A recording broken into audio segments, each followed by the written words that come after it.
Salut, bienvenue dans Jésus vs Harcèlement. Osage. Pressure. Boss man got another lecture. Yes, no breakfast. Jésus vs Harcèlement, la chaîne, la plateforme, la page, quel que soit là où tu vois cette vidéo, qui se focalise sur la marche en Christ, qui est Jésus, et la lutte contre le harcèlement et les abus en général. Donc, bienvenue. Et si tu peux peut-être le remarquer par le titre de cette vidéo, effectivement, je vais parler d'un thème vraiment peut-être pas très abordé, voilà, peut-être dans l'église francophone, mais le Saint-Esprit me motive et si je ne le fais pas, c'est par peur ou par paresse. Donc me voici. Dans cette vidéo, je vais poser le contexte de ma marche en Christ et de la manière dont j'ai fait face à la pornographie jusqu'à aujourd'hui. Et je vais revenir sur les éléments qui ont fait que j'ai chuté, les solutions et un encouragement. Donc en effet, oui, après 8 ans depuis ma délivrance en 2014, j'ai rechuté hier, pour être exact. Ah, sur le coup, j'étais pas très contente, hein, j'étais pas très contente, non. Mais Dieu m'a délivrée, amen. Donc, pour le contexte, j'ai commencé pour la première fois à tomber dans la pornographie de mes 17 ans, voilà, jusqu'à mes 22 ans. Donc je lisais des mangas et voilà, sur les mêmes sites, il y avait aussi les catégories de mangas pour adultes érotiques et à un moment donné, j'ai cliqué et j'ai consommé d'une manière constante et régulière à travers les années. Jusqu'à ce que j'ai une pensée du Saint-Esprit un jour qui, pendant que j'étais sur l'ordi de la maison, qui n'était d'ailleurs pas le mien, en train de regarder des mangas qui n'étaient pas appropriés, j'ai eu en fait le Saint-Esprit de Dieu qui m'a rappelé le verset que j'avais lu auparavant qui disait que il est terrible de tomber entre les mains de l'Éternel. Et donc ça veut dire pour être châtié, pour être puni, soyons clairs. Et donc voilà, c'est juste que ça m'a ça m'est tombé dessus, cette pensée, comme un éclair en fait. Et j'étais là en mode I must close everything, I'm gonna close this computer, I'm gonna head out of here. Et donc j'étais en mode voilà, faut pas que je reste là, faut pas que. Mais donc ce soir-là j'ai arrêté, mais après j'ai repris. Et je n'arrivais pas à complètement stopper en fait. D'une manière un peu plus espacée, je continuais encore à aller vers des contenus pornographiques. Et voilà, après, donc des mangas en fait. Et en fait, il y a une conférence de jeunes, un week-end, appelée The Rencontre, où les jeunes de mon église sont allés en 2014. Et donc j'y suis allée avec des membres de mon église un soir. Il y avait une vidéo d'une jeune fille qui voilà, partageait son témoignage de délivrance de la pornographie. Et j'avais parlé à personne de mon combat par rapport à ça à ce moment-là. Mais il se trouve que le Saint-Esprit a fait revenir mon nom en fait dans l'esprit d'une des sœurs de mon église pendant ce témoignage-là. Et moi, je n'ai jamais rien dit en fait. Elle a prié alors avec un frère après la conférence, et qui est son époux aujourd'hui. Et après, par la suite, elle me l'a dit. Et moi, j'ai ressenti en fait que le Saint-Esprit m'a délivré en fait. Non, le Saint-Esprit m'a délivré. Parce que sur le moment même, quand voilà, je regardais la vidéo de témoignage, j'étais pas très phasée, j'étais là en mode ouais. Ouais, c'est un problème pour les femmes aussi. Oui. J'étais pas en mode délivre-moi, Saint-Esprit. Je me rendais pas vraiment compte de la situation en fait. Je pense que je me rendais pas compte de la gravité des choses. Et, mais le Saint-Esprit, oui.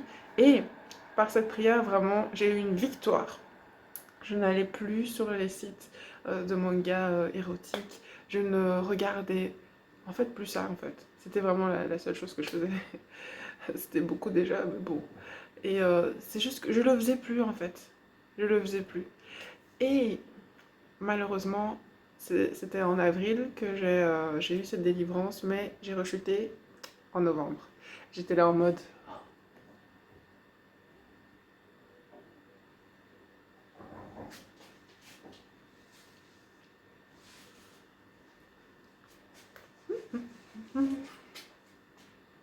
mais j'étais là en mode, mais non en fait. Encore, encore. Ça va encore recommencer. Ça va encore être comme avant, toujours rebelote. Et en fait, comme je voulais pas que ce soit comme avant, j'ai parlé à mon frère, j'étais là, genre celui qui a 2 ans de moi, j'étais en mode, hé, je suis encore retombée alors que Dieu m'avait délivré en avril, je ne faisais plus rien, c'était fini. Et voilà, encore maintenant, j'ai recommencé. J'ai encore commencé hier. En fait, j'ai l'impression qu'à chaque fois que c'est le lendemain que je dois confesser et partager à quelqu'un. Parce que c'est hier que ça s'est passé, la chute. Mais bon, ça. En tout cas, tout ça pour dire que j'étais en mode. Donc je te le dis maintenant, c'est fini. C'est fini. Et j'ai foi que, parce que je te le dis, je te prends à témoin. En fait, j'avais cette conviction. Je ne sais même pas si j'avais un passage biblique. Pourtant, il y en a un. Celui qui dit que confessez vos péchés les uns aux autres. Les uns aux autres et priez les uns pour les autres pour être délivrés en fait. C'est ce que la Bible dit. Mais bon. Et alors, ben, gloire à Dieu, ça fonctionne. Et simplement, en fait, à partir du moment où j'ai dit ça à mon frère, je dis pas. Allô, je parle pas de mon frère de l'église, hein. On a la même maman, on est des frères, frères de sang. Frères et sœurs de sang, hein. Je vous envoie pas, jeune fille, confesser que vous êtes tombée dans l'immoralité sexuelle ou la pornographie à un frère. Pardon, s'il vous plaît. Ou les frères, les frères aller dire ça à une sœur. J'ai vraiment foi qu'en ce qui concerne l'intégrité sexuelle, il s'agit vraiment de quelque chose de tellement intime. Tu peux pas dire ça à quelqu'un, même si voilà, il y a ceux qui font partie de l'école qu'il n'y a pas d'ambiguïté dans les amitiés filles et garçons. On va pas changer dans les mêmes vestiaires, on va pas aller dans les mêmes rayons de sous-vêtements. Enfin, vous voyez ce que je veux dire? L'intime, c'est vraiment quelque chose où oui, il y a une différence entre les hommes et les femmes, et on ne peut pas être intime à ce point dans une relation fraternelle en Christ entre deux sexes opposés. Après, franchement, moi, je vous ai donné le conseil, vous faites ce que vous voulez. Moi, j'ai parlé. J'ai donc mon frère qui croit aussi en Christ. Amen. Et donc, simplement, quand je lui ai dit ça, mais c'était fini en fait. C'était fini. Je vous donne déjà la première clé, c'est ça en fait. C'est déjà d'en avoir marre. D'en avoir marre. Et juste de confesser, Saint-Esprit, je renonce. Je renonce. C'est bon. Seigneur, je renonce. En fait, c'est la grâce de Dieu. Il faut prier pour ça aussi. Que Dieu te donne le dégoût, cet esprit de vomissement. Parce que Dieu dit que tout ce qui n'est pas, tout ce qui est tiède, tout ce qui est mauvais, il le vomit. Donc prie pour ça en fait. Prie pour que Dieu te donne cette onction-là de... Désolée. Vraiment que te donne ce dégoût en fait. Si jamais tu trouves de la valeur encore dans la pornographie, tu te dis que oui, mais en fait... Attends, je vais te donner les arguments après, complémentaires. Mais en tout cas, voilà, le Saint-Esprit vraiment m'a donné ce dégoût-là. Et par sa grâce, donc, je me suis déjà... Je me suis repentie, première chose. Deuxième chose, trouver une personne à qui te confier, à qui partager ce combat et pour... voilà, qui peut voilà, être prise à témoin par rapport à cette décision et qui peut être un accountability partner. La troisième clé, c'est la sanctification. La sanctification, il n'y a pas de secret, hein. Étant donné que ce dont on se remplit, c'est ce qui va sortir de nous, c'est les fins et c'est les désirs qui vont se manifester. Donc à partir du moment où ton environnement est toxique ou bien il y a des petits déchets qui traînent par-ci par-là, il est important de faire le tri, tu comprends? Donc j'ai arrêté de regarder à partir de mes 22 ans, hein, de regarder les animés, de regarder les mangas, étant donné que voilà, les vidéos c'était un peu trop gore pour moi, hein. Et voilà, après j'ai aussi vraiment eu la grâce de trouver des informations des ministères, voilà, de lutte contre ce fléau, cette industrie qui est un fléau. Et en fait, voilà, il faut vraiment comprendre que l'industrie de la pornographie, c'est vraiment une industrie qui est assoiffée de sang en fait. Les acteurs, s'ils sont consentants, c'est souvent en fait des personnes qui ont des styles de vie vraiment tellement toxiques en fait. Ils n'ont pas une vie équilibrée et saine, dans le sens où même ceux qui font le plus d'argent, ils se retrouvent dans des situations où ils peuvent être voilà, désensibilisés de tous les traumas qu'ils vivent sur les plateaux en étant dans l'alcool, dans la drogue, des sorties, des trains de vie qui ne sont pas sains. Il faut savoir que aussi avec le déclin de la popularité des acteurs, sur base du contrat qu'ils avaient avec leur manager, ils pouvaient dire voilà que telle chose, je refuse de le faire. Et bien quand il y a une baisse de popularité, ça fait qu'en fait leur manager leur dit bah, écoute, c'est où tu fais ça, ou alors t'as plus de booking en fait. Et donc quand ils ont plus de booking, ils se retrouvent à chaque fois à être de plus en plus dégradés. Ils font des events en soirée pour pouvoir un peu encore profiter de leur notoriété, mais dans les boîtes de nuit, ce genre de choses. Mais une fois que voilà, on les a oubliés en fait. Peu importe ce qu'ils essayent de faire. Et beaucoup après, voilà, étant dans cette sphère-là, vont aller dans la prostitution, ce genre de choses. Donc il faut vraiment se rendre compte de ce genre de choses-là, sans parler du fait qu'il y a énormément de contenu de cette industrie qui est basée sur du trafic d'êtres humains, des abus réels filmés, que ce soit amateur ou même professionnel. Sur des plateaux, les acteurs se retrouvent à faire des choses que voilà, c'était absolument pas prévu, mais voilà, ça arrive. Les réalisateurs sont sans scrupules. Ils peuvent filmer pendant des heures juste pour garder une heure.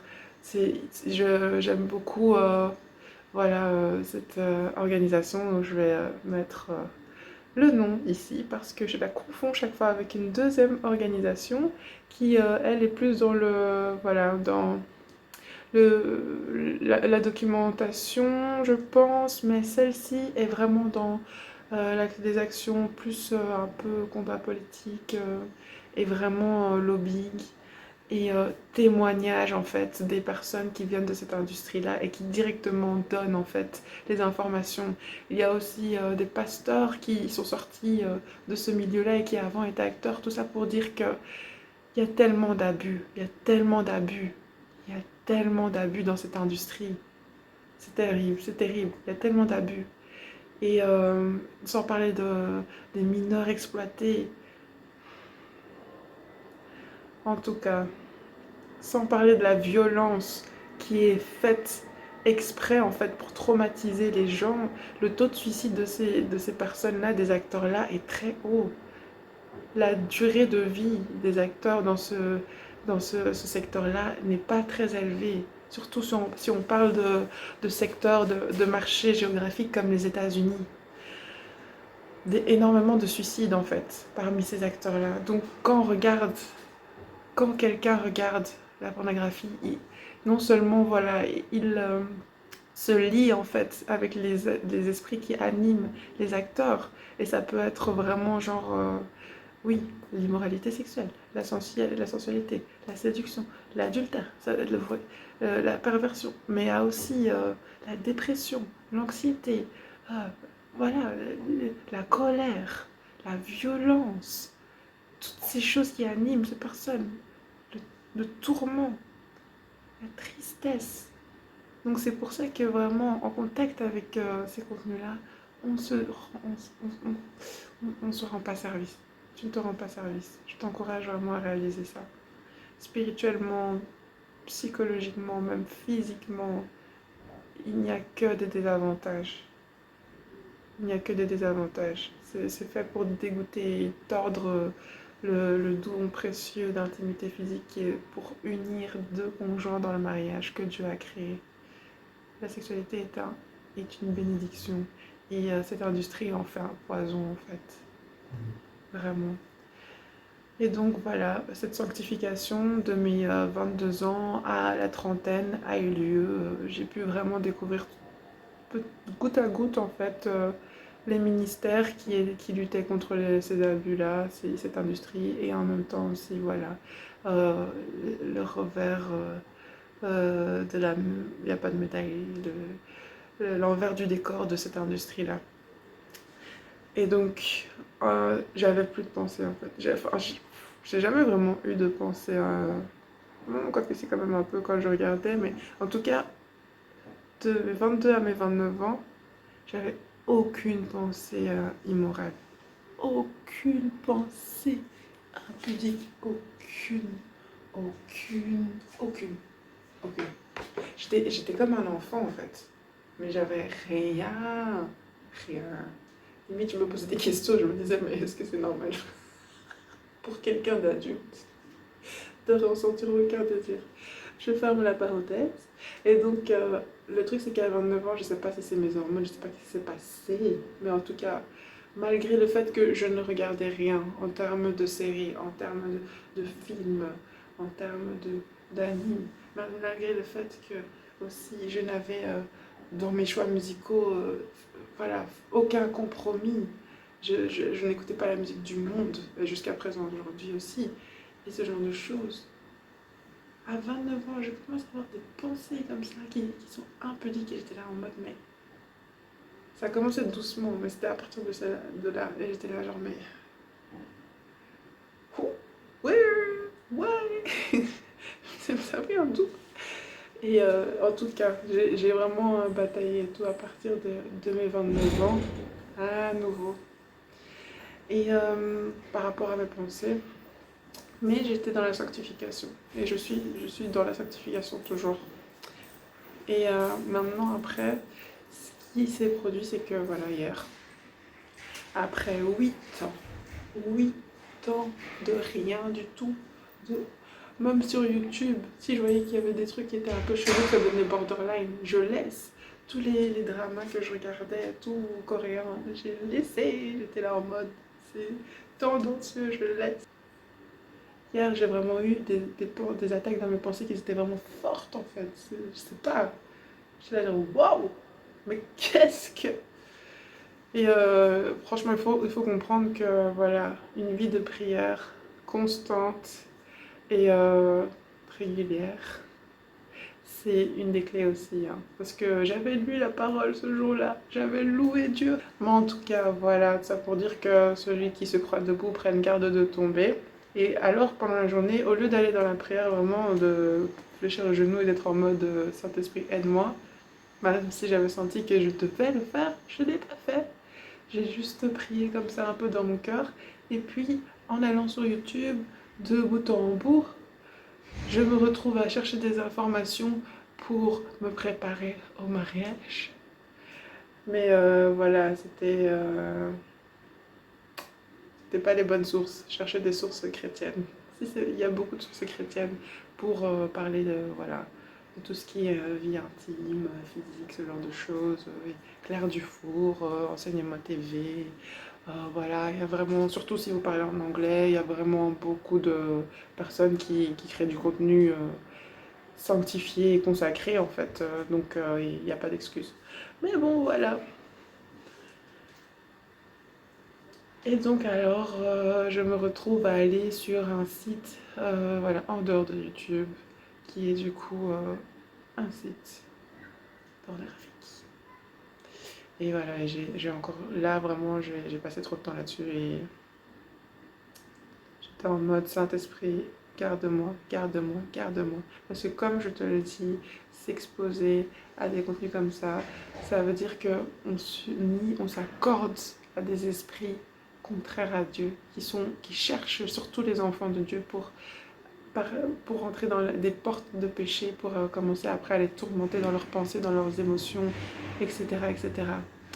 Et donc, vraiment, je tiens à dire que Dieu m'a gardé. Dieu m'a gardé parce qu'avec tout ce temps de sanctification, eh ben, j'ai pu ne pas aller dans l'excès comme je le faisais il y a 10 ans. Enfin, ouais, il y a 10 ans, maintenant j'ai 35 ans. Ouh, non, peut-être pas 10 ans. Il y a 8 ans. Et donc, simplement, oui, il y a 10 ans, parce que 17, ouais. Donc, il y a plus de 10 ans. Et donc, simplement, je demandais au Saint-Esprit, Dieu, garde-moi, garde-moi. Et je me disais que si c'est le jour du Seigneur, là, maintenant, tout de suite, et ben alors que j'étais clean pendant 8 ans, me retrouver là, le jour du Seigneur, et rester. Et quand j'avais cette pensée, c'est comme si j'entendais un non, non, vraiment de Jésus en mode non, non, toi ça ne t'arrivera pas, ce ne sera pas ta part, ce ne sera pas ta part. Et donc simplement, avant de m'endormir, eh ben, vraiment ce que j'ai pu avoir comme pensée, et c'est pour vous dire à quel point ce que Dieu est bon, Dieu n'agit pas avec nous en fonction de notre justice, Dieu agit selon sa bonté. Il agit selon sa bonté. La pensée que j'ai eue avant de dormir, c'était que même si j'ai péché là, Dieu va me donner la personne avec qui je pourrais rentrer dans l'intimité physique, dans le cadre du mariage, sous la bénédiction, dans la bénédiction de l'Éternel. Que Dieu allait me donner quelque chose, une relation excellente. Alors que je viens de pécher, j'étais vraiment en mode... En fait, je suis vraiment éblouie en fait par l'amour de Dieu. Parce que Dieu, bien sûr, il récompense l'obéissance, la fidélité, la constance, la discipline. Mais il faut que tu comprennes que Dieu ne va pas agir avec toi en fonction de ta justice, en fonction de tes performances. Quand tu as un cœur repentant, Dieu va agir avec toi avec vraiment juste toute la bonté de son cœur. Il faut que tu comprennes que même si tu as chuté à un moment donné, ça ne veut pas dire que, oh, c'est bon, Dieu est en mode, bon, tu vois la bénédiction que je voulais te donner, bon, je la prends. Dieu n'est pas comme ça, Dieu n'est pas comme ça. Dieu est bon, parce que quand il a décidé de te bénir, quand il a décidé de bénir quelqu'un, c'est vrai que si on reste dans la rébellion, alors là, c'est autre chose. Ça, c'est... Je dis pas que si tu te rebelles et que tu veux être tiède et que tu es en mode, mais Dieu comprend, Dieu fait grâce. Voilà, Romain dit que ce n'est pas parce que Dieu fait grâce qu'il faut faire comme si la grâce de Dieu, c'était une solderie, en solderie, que c'était quelque chose de pas cher et que Jésus ne souffre pas à chaque fois que nous péchons, parce qu'à chaque fois que nous péchons, nous sommes séparés un peu plus de lui. C'est très grave de pécher. C'est très grave ce que j'ai fait. Dans le sens où j'ai vu des personnes, même si je faisais des tris, que j'évitais les choses qui avaient clairement l'air de crime. J'évitais les choses et j'ai resté sur ce site. Malgré ça, malgré le fait que je voyais qu'il y avait des mineurs. Je voyais qu'il y avait des personnes qui avaient été, on dirait, quand je scrollais, qu'ils avaient été même drogués. Je voyais des personnes qui, sans regarder, hein, mais juste en scrollant, qui... Tu sens que c'est pas net, tu sens que c'est pas net. Et même dans ce qui était fait et tout, professionnellement, tu voyais que la personne qui devait faire le rôle, elle n'était pas en mode je vis ma meilleure vie, hein. Donc, et toujours dans ces scénarios d'humiliation aussi en ce qui concerne la femme, et même quand dans les minorités de cas, il n'y avait pas ce côté d'humiliation, regarder de la pornographie, c'est être dans un rôle de voyeur, c'est être dans un rôle de personne qui s'immisce dans l'intimité de quelqu'un, même si cette intimité est charnelle, et qui voit la nudité de quelqu'un, et qui voit le trauma de quelqu'un. En regardant, j'ai contribué au trauma de quelqu'un parce que j'ai consommé ce contenu. Donc il faut que tu puisses comprendre que c'est grave, c'est grave. Ce n'est pas quelque chose de léger. Ce n'est pas quelque chose qui ne veut rien dire, qui je sais pas, parce que Dieu pardonne, c'est pas grave. Non, c'est extrêmement grave. Parce que sans se repentir de ce genre de choses, sache qu'en enfer, j'aurais pu me retrouver à payer d'une manière que mon corps et mon esprit humain ne peuvent pas supporter pour les traumas et les blessures corporelles et psychiques et spirituelles de chacune des personnes qui ont créé ces contenus, des réalisateurs jusqu'aux acteurs, jusqu'aux producteurs, jusqu'aux proches de la famille de ces personnes, jusqu'aux parents, jusqu'aux même les enfants de ces personnes. C'est grave, c'est très grave, c'est très grave. Parce qu'il y a des personnes qui meurent, beaucoup de personnes meurent dans ces industries. C'est très grave.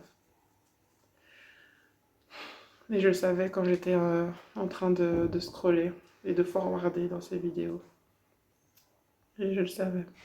Je rends grâce à Dieu pour le pardon. Je rends grâce à Dieu pour le pardon qu'il m'a donné sur la croix en Christ, qui est mort pour mes péchés. Et je renonce vraiment à ces choses. Donc avant de dormir ou à mon réveil, Dieu est bon. J'aurais pu même ne pas me réveiller, mais Dieu est bon. Je me suis repentie de ces choses. Je me suis repentie. Et voilà, je savais que Dieu m'avait repenti, m'avait pardonné. Mais c'est juste que, justement, les choses auxquelles je me suis exposée, c'est comme si spirituellement, par pas des flashs, mais je sentais que spirituellement, il y avait des résidus de ce que j'avais vu en fait. Et j'ai pu louer Dieu par la grâce de Dieu. J'ai écouté des messages qui m'ont fortifié par rapport à la sanctification et la crainte de Dieu ce matin. Mais vraiment, c'est la louange qui a été la voie pour que le Saint-Esprit puisse permettre d'arriver faire ressortir en fait les choses spirituellement qui étaient des ténèbres, qui étaient de ces esprits souillés en fait. Et alors, par des bâillements, en fait, simplement, je sentais que je recevais la délivrance en louant Dieu. Donc ça, c'est vraiment très important. Quand tu te sanctifies, il faut vraiment que tu restes dans l'intimité de Dieu. Ce n'est pas par tes propres forces. Tu as besoin de la présence de Dieu pour pouvoir rester dans la sanctification perpétuellement, en fait. Et du coup, louer Dieu, c'est faire que le trône de Dieu puisse venir dans ta vie en fait. Et la présence du Saint-Esprit va combattre contre toi. Et là où tu ne vois pas, dans l'invisible, le Saint-Esprit va retirer les pensées, retirer les esprits de perversion, les esprits de souillure, les esprits de tourment, les esprits de sensualité, toutes ces choses. Le Saint-Esprit va retirer, il retire. Et donc voilà, aujourd'hui vraiment j'ai senti à plusieurs moments et tout, vraiment comment le Saint-Esprit me sanctifiait, me renouvelait, me purifiait en fait. Parce qu'il est important de pouvoir passer par cela, parce que ce que tu produis, qui tu es, ce qui émane de toi, ça vient du cœur, ça vient de ton âme, ça vient de ce qu'il y a en toi. Donc le Saint-Esprit a besoin de te purifier toi, pour que tu puisses alors donner ce qui est de lui. Tu comprends? Maintenant, c'est pas parce que tu as péché et que tu n'as pas encore eu la totale délivrance que tu vas souiller les autres forcément. Mais après, d'une manière ou d'une autre, ça peut affecter en tout cas ta relation à l'autre. Le péché peut affecter ta vision des autres, ta vision de toi-même. Et c'est pour ça que tu as besoin que le Saint-Esprit te guérisse. Voilà. Donc, moi, j'aimerais vraiment, en fait, te donner ces clés-là. Donc, la repentance, la confession du péché.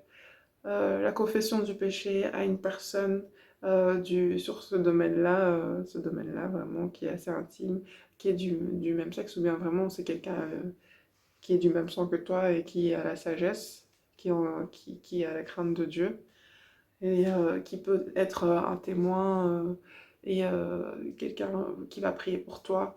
La sanctification, désintoxifier ton environnement, faire le tri dans tes divertissements, ce que tu écoutes, ce que tu regardes, même ce que tu dis, les lieux que tu fréquentes, les personnes que tu fréquentes. Voilà, tout ce que le Saint-Esprit t'inspire. Et vraiment la louange, la présence de Dieu, même dans sa parole, le fait de se remplir du Saint-Esprit. Plus tu te remplis du Saint-Esprit, et plus les ténèbres fuient en fait. Parce que c'est ça la délivrance, c'est que le Saint-Esprit te remplit et il fait fuir, la lumière du Saint-Esprit fait fuir les ténèbres. Et comme ça, voilà, tu peux vraiment réussir à être qui Dieu t'a appelé à être dans toute la liberté qu'il t'a donnée. Et vraiment, désolée si c'est une longue vidéo. Et vraiment, avec la sanctification, il faut renouveler son intelligence par la parole, mais aussi se renseigner par rapport aux connaissances humaines, en fait. Savoir pourquoi, en fait, qu'est-ce qui fait que c'est mauvais. Parce que dans mon cœur, vraiment, dans la vingtaine, j'avais ce désir de savoir, mais Dieu, donne-moi des garde-fous intellectuels pour que je comprenne, pour que je schématise, pour que je vois comment dans le physique ta parole est vraie. Et voilà, c'est important, c'est très important. C'est très important, ça dépend après du fonctionnement de chacun, hein. Mais pour moi, c'était nécessaire de comprendre aussi intellectuellement, psychologiquement, voilà, l'envers du décor pour pouvoir d'autant plus lutter contre ces choses. Vraiment, j'aimerais t'encourager, hein. J'aimerais vraiment t'encourager et te dire que quand tu pêches, le premier endroit où tu dois aller, c'est dans la présence de Dieu. La première personne, même pendant que tu pêches, la première personne à qui tu dois parler, c'est le Saint-Esprit. Parce que Dieu ne veut pas, il est écrit, il ne veut pas que les méchants, quand nous péchons, nous sommes méchants. Dieu ne veut pas que les méchants meurent, périssent à jamais, c'est-à-dire aillent dans le lac de feu avec des démons. Dieu veut que ses enfants puissent être avec lui pour l'éternité, que les créatures qu'il a créées, les hommes, puissent rester avec lui, se réjouir et goûter à ce qui dépasse notre imagination en termes de présence de Dieu et de sa paix, sa joie. Il veut ces retrouvailles éternelles avec toi, avec moi. Donc, ne pense jamais aussi que Dieu va te bénir parce que, voilà, tu as tout fait bien, tu as eu 10 sur 10 et que en fonction de tes performances, alors Dieu te bénit. Voilà, il faut un cœur repentant, il faut la crainte de Dieu, ce genre de choses. Mais sache que Dieu bénit les bons et les méchants, ceux qui se comportent bien et ceux qui se comportent mal. Et sache aussi que, oui, Dieu bénit la fidélité, la constance, l'obéissance. Mais sachant que tout homme, voilà, ne parvient pas à la perfection en dehors de Christ, c'est Christ qui nous rend parfaits. Ce qui veut dire que c'est ton cœur repentant et ton intimité en Christ qui te rendent parfait. Ce ne sont pas tes performances. Je ne te dis pas de pécher, hein. Je te dis juste qu'il faut avoir un cœur repentant. Parce qu'un style de vie, c'est la tiédeur et Dieu, il va vomir tous ceux qui sont tièdes. Donc ne fais pas partie de ceux qui veulent être tièdes, ok? C'est pas parce qu'on est chrétien que je crois en Dieu, je suis sauvé. Non, il faut croire en Dieu et avoir la crainte de Dieu. Tout ça pour dire que Dieu nous bénit à cause de son nom et pas selon sa justice. Et que Dieu nous bénit par sa paternité, son amour paternel, à cause de sa bonté et pas à cause de ta justice. Alors quand tu sens que tu es en train d'aller dans le péché ou que tu y es déjà, cours vers le Père, écoute de la louange, je ne sais pas, appelle ou c'est mieux d'aller vers la parole directement, d'aller vers Dieu directement, tu comprends? Parce qu'il est la source. Mais après, des accountability partners, par exemple, des personnes en Christ qui sont discrètes, qui ne vont pas te trahir et t'humilier, te dénigrer et bruiter ton combat, et qui te servent de référence pour pouvoir lutter contre le péché, de témoin. Mais surtout, va directement vers la parole. Et la louange aide beaucoup. Écoute la louange, vraiment. Et fais le tri dans ta vie. Après cette longue vidéo, je vais prier pour toi.